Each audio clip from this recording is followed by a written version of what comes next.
va passer à mon top. Alors, que dis-je?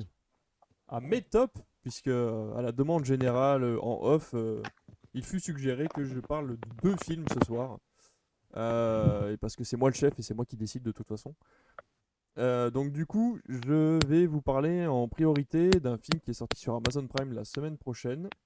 La semaine dernière, la semaine prochaine, n'importe quoi. La semaine dernière. Et qui s'appelle Palm Spring, du coup. Et qui... la bande-annonce est où? La bande-annonce n'est plus là, donc on n'aura pas la bande-annonce. Petite pause. Bande-annonce. Là. Voilà. Du coup, on a la bande-annonce de Palm Spring. Je vais pas y arriver ce soir. Je vais vous laisser parler toute la soirée, je pense. Du coup, Palm Spring est sorti la semaine dernière sur Amazon Prime. Il est sorti sur Hulu.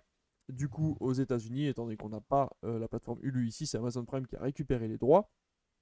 C'est avec Andy Samberg et Christine Milioti qu'on a pu voir l'un dans Brooklyn Nine-Nine, la série si drôle et si chère à mon cœur.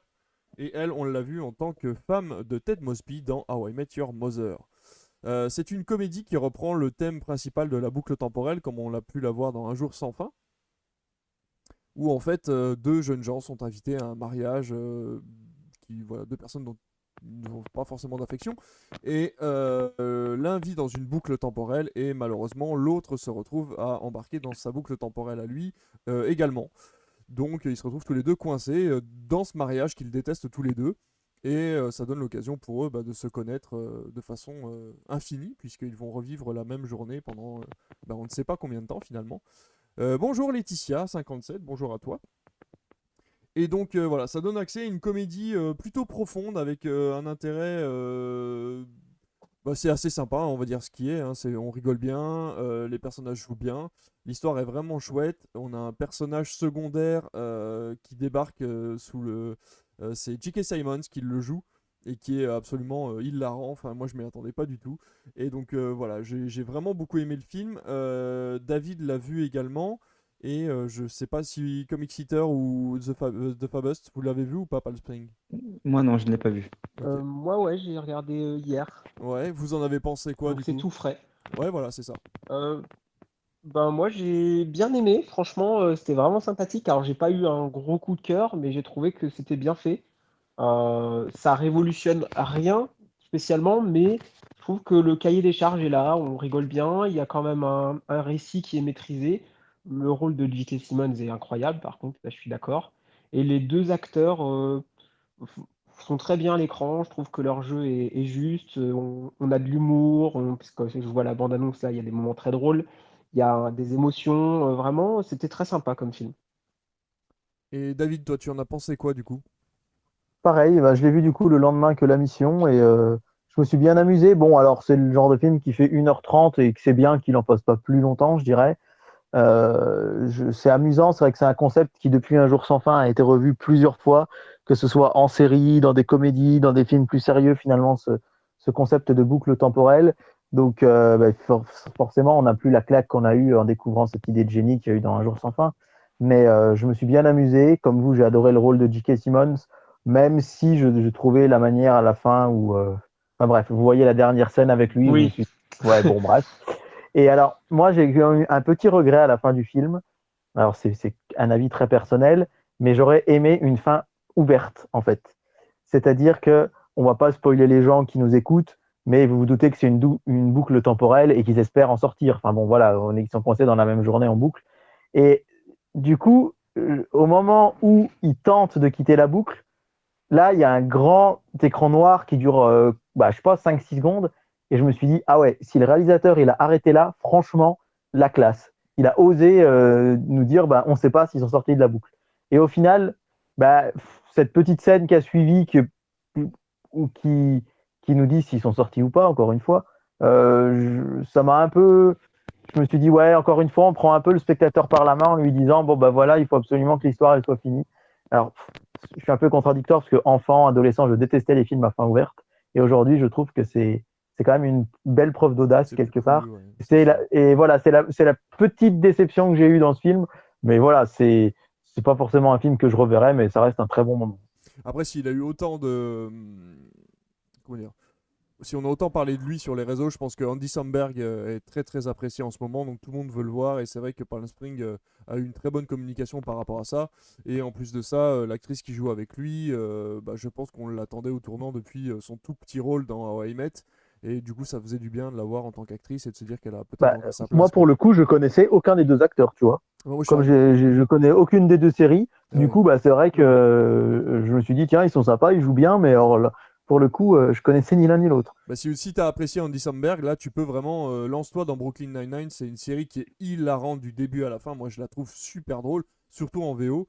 Et vraiment, il est. En fait, c'est un des gars qui sort de SNL, Saturday Night Live. Et du coup, ben, voilà, c'est un acteur comique déjà très connu aux États-Unis. Et je pense qu'il est tout doucement en train de commencer sa carrière au cinéma. Et bah, parce que du coup, ils ont annoncé que ça serait la dernière saison de Brooklyn Nine-Nine. Donc je pense qu'il est en train Mm. de préparer le terrain, quoi. Et Enfin si je voilà. puis me permettre Oui, d'ailleurs, vas-y. je trouve que Andy Samberg a une gestion de sa carrière pour l'instant qui est admirable. Il sait exactement ce qu'il fait, il sait exactement dans quoi il tourne, et je pense sincèrement que comme toi d'ailleurs, du coup, David, qu'il va percer et faire de plus en plus parler de lui par la suite. Ça Ouais. se sent vraiment qu'il a ce potentiel-là. Ouais, non, puis il a un physique, il a une façon de parler, une gestuelle très moderne, enfin dont on a besoin dans l'humour américain en ce moment, sans utiliser forcément la vulgarité ou ce genre de choses. Et voilà, je trouve qu'il y a un retour aux bases de l'humour américain avec lui qui est vraiment, vraiment cool. Donc voilà, Bah, c'est de la vulgarité très fine en fait, c'est assez ouais, marrant. c'est ça, Ouais. voilà, c'est ça. Donc non, franchement, j'apprécie vraiment cet acteur et si vous avez l'occasion, allez juste voir le film. C'est une bonne surprise. Effectivement, vous allez passer un bon moment. Ça va pas être le film du siècle, c'est pas Phantom Thread, bien évidemment, mais voilà, vous passez un bon moment. Et je vais enchaîner tout de suite, du coup, parce que ça ne sert à rien de s'étendre là-dessus non plus pendant des heures. On va parler tout de suite du deuxième film que j'ai vu. Je l'ai vu tout à l'heure. Encore une fois, pour moi, c'est très frais, comme le disait Comic Seater tout à l'heure. C'est I Care a Lot qui vient de sortir sur Netflix avec Rosamund Pike que vous avez vu dans Gone Girl et qui est l'histoire d'une dame qui s'occupe d'aller faire signer, enfin d'aller récupérer des personnes âgées qui apparemment pour l'État ne sont plus capables de se gérer elles-mêmes. Elles deviennent donc pupilles de l'État et elle s'occupe, elle devient tutrice en fait de ces personnes-là et elle s'occupe également de la vente de leurs meubles, de leur maison et de tous leurs biens de toute façon, en empêchant la famille d'aller les voir pour pouvoir récupérer un maximum de bénéfices sur toutes ces ventes et sur tout ce genre de choses. Et bon, bah, si un collier dépasse d'un tiroir ou s'ils oublient la clé du coffre-fort de la banque, c'est bien aussi. Donc voilà, ça ressemble un petit peu à, je sais pas si vous l'avez vu, ce film qui ne fait pas beaucoup parler de lui, mais qui est absolument énorme, qui s'appelle Thank You for Smoking, qui était une fausse pub pour la cigarette en fait. C'était un espèce de docu-fiction sur un commercial qui devait, en pleine période comment dire, en pleine période américaine où ils essaient de supprimer la cigarette, lui doit vendre de la Marlboro et du coup voilà, il avait pour but d'aller chercher les clients et de donner envie aux gens de se mettre à fumer. Bah là, le début du film commence à peu près pareil, c'est-à-dire que elle, on la prend pour la méchante de l'histoire et on se dit que finalement, ben c'est pas forcément elle. Enfin, c'est très difficile sans en dire trop de vous dire à quel point le film est bon.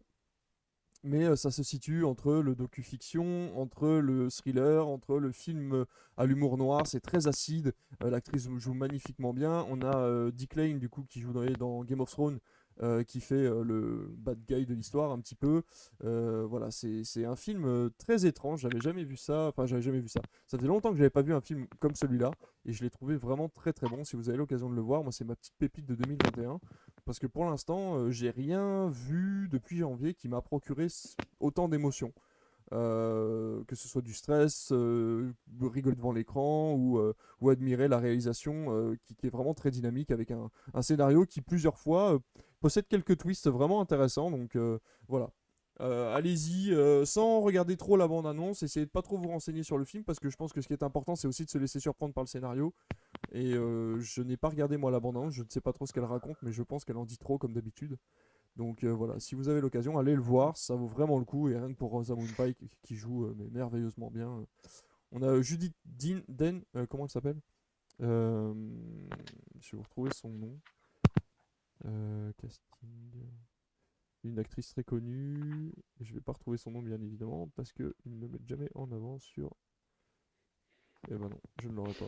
Tant pis, je n'aurais pas son nom. Tant pis pour moi. Ah non, c'est Diane et Awist. Moi, je pensais pas que c'était cette actrice-là. Bah tant pis, c'est pas grave. Voilà, je sais pas si vous aviez l'intention de le voir, si vous en aviez entendu parler. Moi, Moi, je l'ai vu hier Ah, soir. parfait.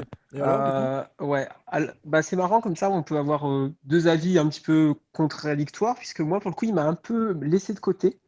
De par, comme tu l'expliquais, le fait, c'est très mélangé. On peut pas trop en dire parce que vraiment, ça se base sur la découverte du film. Mais j'ai eu un peu de mal avec le fait que les personnages soient. J'ai du mal à m'accrocher à eux parce que on se dit, il est gentil, mais en même temps, il est méchant. Et ça va pas assez loin dans la comédie. Ça va pas assez loin dans le côté sombre, parce qu'il y a quand même un côté vraiment très sombre. Et j'ai adoré le début parce que c'est vraiment très compliqué. Mais au fur et à mesure du film, j'étais un peu perdu en mode on part sur quelque chose totalement burlesque ou pas. Et il y a certaines scènes qui se veulent un petit peu plus dures et puis finalement non. Donc j'ai eu un peu de mal avec ce côté qui s'assume pas totalement en fait. Il y a un vrai potentiel selon moi, mais j'ai l'impression qu'on n'a pas été assez loin. Moi, ce que j'ai bien aimé justement, c'est qu'il n'y a pas de héros. C'est le premier film que je vois Oui, où il y a vraiment il n'y a pas de héros. Tu n'as envie d'aimer personne dans le film, tout le monde est en tort. Et le film n'est pas du tout là pour te faire apprécier un personnage plus qu'un autre. Il y a des retournements de situation par rapport au personnage où au début tu l'aimes bien, puis en fait tu vas la détester ou le détester. Et en fait tu reviens un peu sur tes pas en disant ben non, en fait tout le monde est coupable dans l'histoire. Et à chaque fois que l'histoire continue comme ça, tu as l'impression que c'est ce personnage-là qui va être mis en avant et en fait pas du tout. Enfin, c'est vraiment très particulier. oui. J'ai vraiment apprécié mais justement là où tu n'as pas apprécié toi le mélange des couleurs. Moi j'ai vraiment apprécié d'avoir un retournement, d'avoir une espèce de mix des genres comme ça où jamais on sait Ouais, vraiment voilà. dans quelle situation Franchement, on se met. il faut le voir. Il faut le Ouais, voir et se faire son avis parce il est quand même très intéressant à voir et vous allez accrocher ou non, mais c'est très original. bah voilà, parfait. Ça résume très bien ce que je voulais dire. Donc, c'est parfait.